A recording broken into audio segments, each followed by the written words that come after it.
Deion Sanders says some players didn't love football when he took over Colorado program. Deion Sanders was hired as the next head coach of the Colorado Buffaloes football program in December, given the job of turning around a program that has won 10 games in a season just once in the past 21 years. Sanders has gone about rebuilding the roster he inherited, using the transfer portal to add new talent with others exiting via the portal. Colorado returns just 10 scholarship players from 2022 with 68 new scholarship players on the roster, according to The Athletic. On Friday, Sanders said there were some players who didn't love the game of football when he took over as head coach.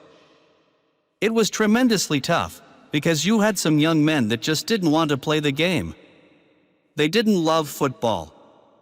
It's hard for me to be effective if you don't love it, if you don't like it, if you don't want to live it.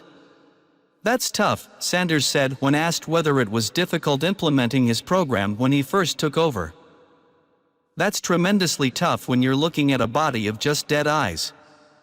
That's tough on any coach, not just me. I'm pretty sure a multitude of coaches have experienced that until they could clean house and get the roster they want. It was tremendously challenging day by day. I'm happy with what I see every morning now. I really am." Sanders' roster overhaul at Colorado has caused controversy in the college football world, with some coaches not impressed with how Sanders has gone about flipping the roster.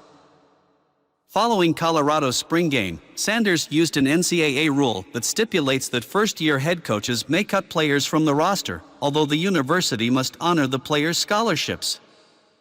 Pittsburgh head coach Pat Narduzzi took issue with the way Sanders used the rule.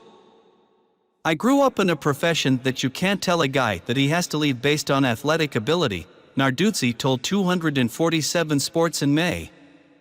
"I think he'll be shocked that he probably had some pretty good football players in that room. When I got to Pitt back in 2015, I didn't kick anybody off. Zero. Those are your guys. When you become a head coach, you inherit that team, and you coach that team. If someone wants to leave, that's great. You don't kick them out. I disagree with that whole process. That's not why I got in the game." Sanders is preparing for his first season as head coach of an FBS program, and his presence alone has put Colorado back on the map. The Buffaloes open the 2023 college football season against TCU, a game that will be broadcasted on Fox as part of the network's Big Noon Saturday telecast.